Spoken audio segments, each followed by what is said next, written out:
Assalamualaikum warahmatullahi wabarakatuh, sahabat Zakat TV. Generasi Cinta Sehat itulah tema Hari Kesehatan Nasional tahun ini yang dicanangkan Menteri Kesehatan. Bersamaan aksi dalam peringatan Hari Kesehatan Nasional ke-50 akan menjadi momentum untuk meningkatkan komitmen dan aksi bersama. Meningkatkan kesadaran, kemauan, dan kemampuan individu, kelompok maupun masyarakat untuk peduli terhadap masalah kesehatan, serta berperan aktif dalam segala bentuk upaya menjaga kesehatan. Kuatkan Indonesia, bangun generasi sehat, kuat, dan produktif. Inilah judul yang akan kita bahas kali ini bersama saya, Rahmadita Aryani, dan Dr. Yahmin Setiawan, Direktur Rumah Sakit Rumah Sehat Terpadu Dompet Duafa. Assalamualaikum dokter. Waalaikumsalam warahmatullahi wabarakatuh. Alhamdulillah sehat Mbak Dita dan sahabat Zakat TV yang berbahagia. Ya dok, 50 tahun Hari Kesehatan Nasional tahun ini kita peringati. Sebenarnya apa sih masalah terbesar yang sedang dihadapi masyarakat di Indonesia ini dok? Ya, Mbak Dita dan sahabat Zakat TV yang berbahagia, ketika kita bicara tentang kondisi kesehatan bangsa kita yaitu Indonesia di Hari Kesehatan Nasional yang ke-50 ini, paling tidak di satu sisi ada hal-hal positif yang sudah kita raih dan kita capai. Namun dalam kesempatan ini saya ingin jelaskan ada 4 transisi masalah kesehatan di Indonesia yang terjadi hari ini yang menyebabkan beban ganda. Artinya adalah permasalahan yang sebelumnya belum kita selesaikan secara maksimal, namun kita sudah harus menghadapi masalah kesehatan yang lain. Nah, 4 jenis transisi inilah yang kiranya perlu menjadi perhatian kita bersama dalam rangka meningkatkan derajat kesehatan masyarakat Indonesia di masa-masa yang akan datang. Apa saja 4 jenis transisi itu? Yang pertama adalah berkaitan dengan transisi demografi. Maksudnya adalah negeri kita Indonesia, alhamdulillah, di satu sisi angka harapan hidup masyarakat Indonesia semakin meningkat. Artinya bahwa usia harapan hidup masyarakat Indonesia semakin bertambah. Hari ini kurang lebih sekitar di angka 70 tahun. Namun di sisi lain, ini menjadi sebuah permasalahan kesehatan. Kenapa? Karena kita akan berhadapan dengan generasi lansia atau lanjut usia yang semakin bertambah jumlahnya. Nah, dalam dunia kesehatan dan dunia kedokteran, yang harus kita siapkan adalah bagaimana mengantisipasi masalah-masalah geriatri. Masalah-masalah yang terjadi pada orang-orang lanjut usia. Nah, ini adalah situasi demografi yang harus kita hadapi. Padahal di sisi lain, kita juga masih menghadapi masalah-masalah kesehatan pada bayi, balita, anak-anak, ibu hamil yang juga belum bisa kita selesaikan secara maksimal. Contoh misalnya adalah angka kematian pada ibu yang melahirkan. Itu juga masih tinggi di negeri kita. Angka kematian bayi juga masih tinggi di negeri kita. Jadi inilah beban ganda yang harus kita tanggung dari sisi transisi demografi. Yang kedua adalah transisi dari sisi epidemiologi. Maksudnya adalah bangsa kita menghadapi 2 masalah penyakit yang berbarengan hari ini. Sebelumnya kita berhadapan dengan penyakit-penyakit yang dimasuk dalam kelompok penyakit menular. Artinya penyakit yang bisa menular dari satu orang ke orang lain. Contohnya adalah seperti penyakit tuberkulosis, penyakit demam berdarah, ya, penyakit HIV, dan sebagainya. Ini masih menjadi masalah kesehatan kita secara keseluruhan. Contoh misalnya, kasus tuberkulosis, kasus penyakit TB. Di Indonesia, jumlah pasiennya masih sangat tinggi. Bahkan dikatakan Indonesia adalah peringkat nomor 4 di dunia untuk jumlah pasiennya. Lalu kasus demam berdarah, seringkali angkanya meningkat ketika selesai pasca musim hujan di beberapa wilayah di negeri kita. Nah, ini penyakit-penyakit menular yang masih belum bisa kita selesaikan secara maksimal. Atau yang terbaru misalnya bagaimana kasus penyakit gigi gajah yang juga muncul kembali. Nah, ini penyakit-penyakit menular yang harus kita hadapi. Namun di sisi lain, secara transisi epidemiologi, hari ini bangsa kita juga berhadapan dengan masalah penyakit-penyakit tidak menular yang angkanya juga semakin meningkat. Contoh misalnya penyakit hipertensi atau darah tinggi, penyakit kencing manis atau diabetes mellitus, penyakit kanker, dan penyakit lainnya yang ternyata secara jumlah pasien juga meningkat. Ini secara epidemiologi. Yang ketiga adalah transisi gizi. Nah, ternyata hari ini negeri kita menghadapi masalah dari sisi gizi berkaitan dengan semakin bertambahnya jumlah penduduk kita yang mengalami gizi lebih, yang disebut dengan obesitas, baik mulai dari usia anak maupun juga usia produktif. Ini terjadi karena pola makan yang kurang tepat. Namun di sisi lain, masyarakat kita juga masih mengalami yang namanya gizi kurang atau malnutrisi. Ya, hari-hari kita masih sering mendengar adanya kasus-kasus bayi dengan gizi buruk, gizi kurang yang muncul di media massa. Nah, ini disebut dengan transisi gizi. Nah, yang terakhir adalah masalah dengan transisi perilaku. Hari ini kita berhadapan dengan perilaku di masyarakat yang juga mulai berubah. Di antaranya adalah masalah kita hari ini cenderung suka kepada hal-hal yang sifatnya instan, yang tentunya dari aspek kesehatan memiliki masalah. Masalah kita hari ini cenderung terutama di perkotaan, di perkantoran, kurang beraktivitas, kurang bergerak. Tentu juga akan menimbulkan resiko-resiko penyakit tertentu. Nah, ini dari sisi perilaku. Dan di sisi yang lain juga masih banyak masyarakat kita yang memiliki pemahaman, pengetahuan akan mitos-mitos kesehatan yang sebenarnya salah. Yang itu merupakan warisan-warisan dari orang tua kita terdahulu, ternyata tidak sesuai dengan kaidah kesehatan dan pengobatan hari ini. Nah, inilah 4 masalah transisi kesehatan yang kita hadapi di bangsa Indonesia hari ini, Mbak Dita. Kalau dilihat sendiri dok, untuk masalah penyakit itu sendiri, apakah jumlahnya hampir rata di setiap wilayah atau mungkin ada salah satu wilayah yang sangat cenderung terpengaruhi sendiri dok? Ya, memang kalau dari 4 transisi ini, yang hari ini menjadi masalah kita yang cukup besar adalah menurut saya berkaitan erat dengan munculnya atau bertambahnya angka kejadian kesakitan pada penyakit tidak menular. Jadi kelompok penyakit tidak menular ini di tahun 2000-an ke atas ini jumlah pasiennya meningkat. Bahkan hari ini menurut data Riskesdas dikatakan bahwa jumlah pasiennya melebihi pada kasus-kasus penyakit menular. Nah, ini merata di seluruh wilayah di Indonesia. Nah, hari ini inilah masalah yang kita sedang hadapi berkaitan erat dengan bertambahnya kasus-kasus penyakit tidak menular. Walaupun memang di sisi lain kita juga berhadapan dengan permasalahan akses pelayanan kesehatan.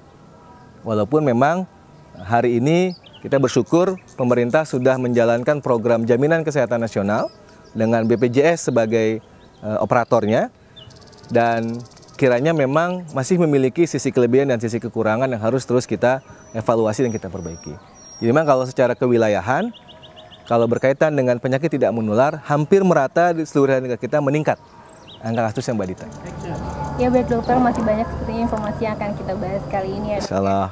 Ya, sahabat Zakat TV jangan kemana-mana, talk show akan kembali setelah yang berikut ini.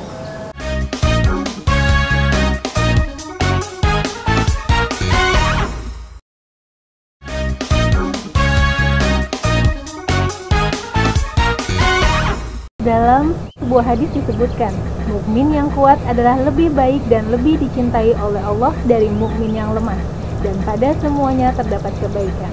Bersemangatlah terhadap hal-hal yang bermanfaat bagimu dan mohonlah pertolongan Allah serta janganlah merasa lemah. Ya dok, meruntut dari hadis ini bahwa mukmin yang kuat lebih baik dan cintai Allah dari mukmin yang lemah. Jika meneliti sedikit dok, kira-kira apa sih dok yang kita bisa ambil dari hadis ini? Ya, Mbak Dita dan sahabat Zakat TV yang berbahagia, kalau kita berbicara berkaitan dengan hadis tadi yang disebutkan, Allah dikatakan bahwa Muslim yang kuat Allah lebih cintai atau lebih baik dibandingkan Muslim yang lemah. Kalau dalam perspektif kesehatan dan kedokteran, kita memahami ada istilah yang namanya sehat.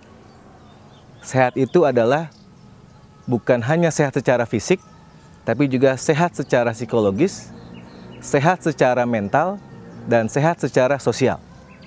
Jadi itulah manusia yang sehat. Tidak ada penyakit, tidak ada kondisi sakit. Nah, ketika seorang manusia sehat, maka sesungguhnya dia akan punya kekuatan untuk melakukan aktivitas. Nah, dalam agama kita, agama Islam, aktivitas itu disebut dengan beribadah. Nah, karena sehat berkaitan dengan kekuatan atau kemampuan, dan kekuatan kemampuan berkaitan erat dengan mampu melaksanakan ibadah kepada Allah Subhanahu wa Ta'ala, maka pada titik itulah kita penting untuk menjaga tubuh kita supaya tetap sehat, atau mengupayakan ketika kita sedang sakit atau menderita suatu penyakit untuk segera bisa sehat, agar kita kuat dan mampu untuk selalu beribadah kepada Allah Subhanahu wa Ta'ala. Baik itu beribadah dalam bentuk ritual maupun beribadah dalam bentuk aktivitas sehari-hari kita. Kira-kira gitu Mbak Dita.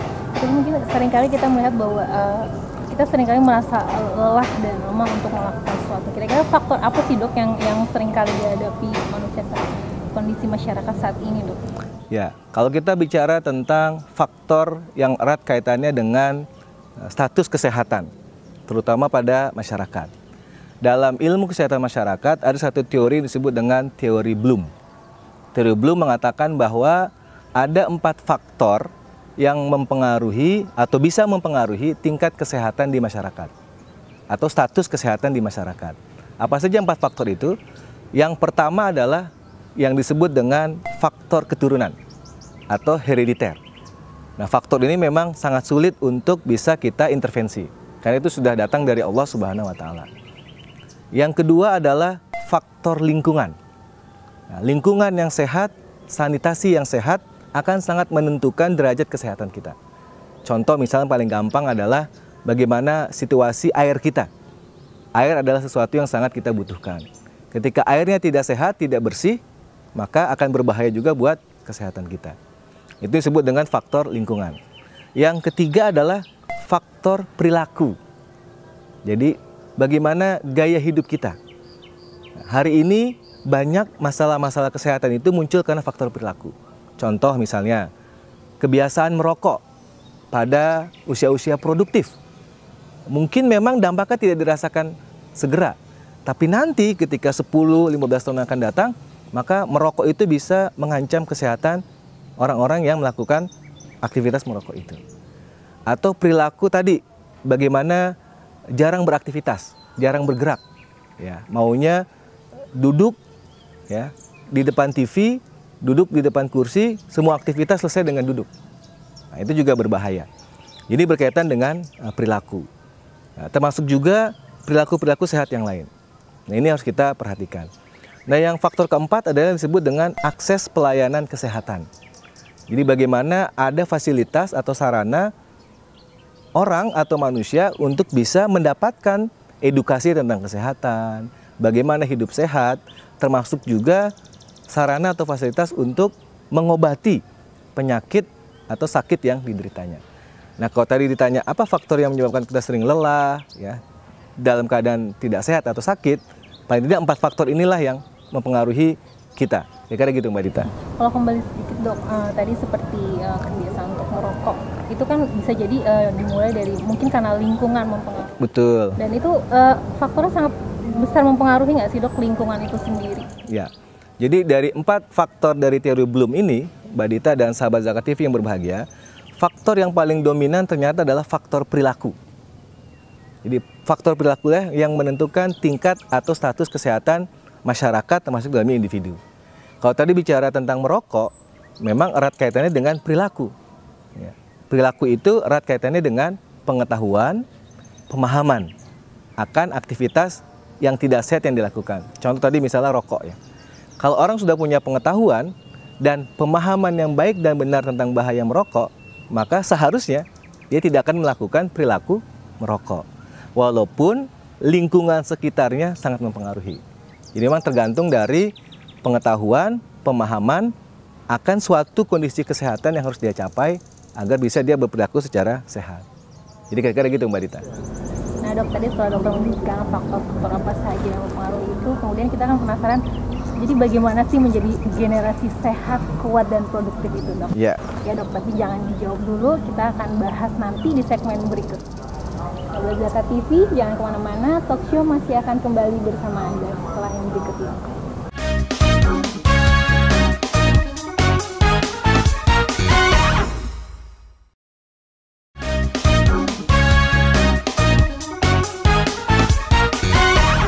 Sahabat Zakat TV masih kembali bersama Talk Show. Setelah tadi kita membahas problematika kesehatan yang tengah dihadapi bangsa Indonesia saat ini kita akan membahas bagaimana caranya menjadi pribadi yang sehat, kuat, dan produktif. Ya dokter, tadi seperti yang sudah kita bahas di segmen sebelumnya, bagaimana sih dok menjadi pribadi yang sehat, kuat, dan produktif itu sendiri? Ya, Mbak Dita dan sahabat Zakat TV yang berbahagia, ketika kita ingin berusaha agar membentuk generasi yang kuat, produktif, sehat, maka ada beberapa hal yang kiranya harus menjadi perhatian kita dan harus kita lakukan. Yang pertama adalah bagaimana secara pribadi, secara komunitas masyarakat, kita tingkatkan pengetahuan, pemahaman, dan perilaku akan hidup bersih dan sehat, yang kita singkat dengan PHBS, perilaku hidup bersih dan sehat. Contoh yang paling sederhana adalah misalnya, 1, kebiasaan mencuci tangan bagi kita yang dewasa maupun juga yang anak-anak ketika memulai sebuah aktivitas tertentu. Jadi kebiasaan cuci tangan ternyata sangat signifikan untuk mengurangi angka kejadian penyakit menular karena saluran pencernaan. Yang kedua adalah contoh lain perilaku hidup bersih sehat berkaitan dengan bagaimana kita menggunakan air yang bersih. Ya, air yang bersih, air yang masak untuk kebutuhan sehari-hari minum kita. Yang ketiga misalnya contoh perilaku hidup bersih sehat yang lain adalah pada ibu hamil yang baru melahirkan, pada bayinya diberikan air susu ibu atau ASI eksklusif 6 bulan. Tidak dicampur dengan susu formula. Ya, itu beberapa contoh perilaku hidup bersih dan sehat yang harus diketahui, difahami, dan dilakukan oleh kita secara pribadi dan juga masyarakat. Intinya adalah bagaimana gerakan PHBS ini menjadi sesuatu yang biasa, menjadi suatu budaya di masyarakat kita. Yang kedua adalah berkaitan dengan memanfaatkan akses pelayanan kesehatan secara maksimal. Akses pelayanan kesehatan itu terdiri dari, ada yang disebut dengan, kalau dalam sistem kesehatan negara kita, Indonesia, adalah fasilitas pelayanan kesehatan primer atau tingkat pertama. Itu contohnya misalnya puskesmas, klinik yang ada di sekitar kita. Lalu yang kedua adalah fasilitas pelayanan kesehatan rujukan yang kita sebut dengan rumah sakit. Jadi setiap masyarakat yang membutuhkan pengobatan, pemeriksaan, pelayanan kesehatan, maka mengakseslah ke pelayanan kesehatan tersebut dengan sebaik-baiknya, dengan semaksimal mungkin. Janganlah meminta pelayanan kesehatan bukan pada orang-orang yang dipercayakan, orang-orang yang memang berwenang untuk melakukan pelayanan kesehatan. Itu harus dipahami oleh masyarakat kita sebagai bagian dari upaya untuk membangun generasi yang sehat. Jadi yang kedua adalah sekali lagi memanfaatkan akses pelayanan kesehatan secara maksimal. Nah yang ketiga yang juga penting adalah bersama-sama kita membangun pemahaman untuk saling tolong-menolong atau gotong royong, terutama berkaitan erat dengan pembiayaan kesehatan. Kita tahu betul bahwa orang sakit itu kalau berobat mahal. Bahkan ada istilah tidak boleh sakit karena kalau sakit bisa menyebabkan jatuh miskin. Nah alhamdulillah di negeri kita Indonesia 2 tahun berjalan ini sudah dicanangkan yang namanya JKN, Jaminan Kesehatan Nasional, dengan programnya dikelola oleh BPJS Kesehatan. Maka kalau saya berpendapat sebaiknya seluruh masyarakat Indonesia bersama-sama bergotong royong untuk memaksimalkan program ini, agar jaminan kesehatan dari sisi pembiayaan bisa kita penuhi. Nah, jadi menurut saya 3 hal inilah yang kiranya perlu dilakukan agar membentuk generasi yang sehat, kuat, dan produktif. Kira-kira gitu Mbak Dita dan sahabat Zakat TV yang berbahagia. Untuk animo masyarakat sendiri, untuk mereka mungkin pergi ke rumah sakit atau tidak, seperti tadi dokter bilang, untuk tetap datang kepada tempat yang tepat gitu. Bagaimana dok, terlihatnya seperti apa dok? Iya. Jadi memang untuk hari ini kalau kita lihat masyarakat kita, alhamdulillah dengan adanya program JKN, dengan program BPJS dan beberapa program sosial pemerintah sebelumnya di bidang kesehatan, masyarakat terutama masyarakat kurang mampu atau miskin dibuka aksesnya untuk bisa mendapatkan pelayanan di fasilitas kesehatan yang ada. Karena memang berkaitan kendala mereka adalah masalah biaya, baik biaya transportasi, biaya akomodasi maupun juga biaya pengobatannya. Nah, dengan adanya program jaminan ini, mudah-mudahan sebagian masalah itu sudah bisa kita selesaikan. Jadi animo masyarakat menurut saya memang meningkat. Hanya memang yang masih menjadi masalah adalah belum meratanya fasilitas pelayanan kesehatan itu ke seluruh Indonesia. Mulai dari Indonesia Timur sampai Indonesia bagian Barat. Hari ini datanya yang saya ketahui, akses pelayanan kesehatan itu mudah di wilayah Indonesia Barat. Di Jawa, di Sumatera gitu. Karena memang pembangunan ekonominya sangat signifikan. Masyarakatnya cukup banyak secara jumlah. Tenaga kesehatannya juga cukup banyak. Sehingga memang untuk wilayah Indonesia Barat, akses pelayanan kesehatan jauh lebih mudah dibandingkan di Indonesia Timur. Sudah secara jumlah sarana terbatas, jumlah SDM-nya juga terbatas, tantangan demografi wilayahnya juga sangat luas. Berpulau-pulau, banyak lautan, banyak sungai, pegunungan gitu kan. Itu menyebabkan memang masih sedikit kurang akses pelayanan kesehatan di wilayah Indonesia Timur. Sehingga sangat wajar mungkin angkanya masih belum setinggi atau sebesar di wilayah Indonesia bagian Barat. Ya kayak gitu Mbak Dita. Terakhir dok, dok, pesan kesehatan apa yang bisa dokter sampaikan mungkin kepada sahabat Zakat TV ini dok? Ya, Mbak Dita dan sahabat Zakat TV yang berbahagia.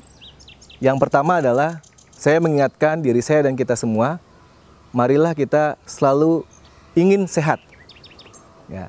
Kenapa? Karena sehat itu adalah sesuatu yang sangat berarti buat kita. Sebagai sebuah investasi, sebagai sebuah kekuatan untuk kita bisa dalam agama kita, agama Islam, beribadah kepada Allah Subhanahu wa Ta'ala.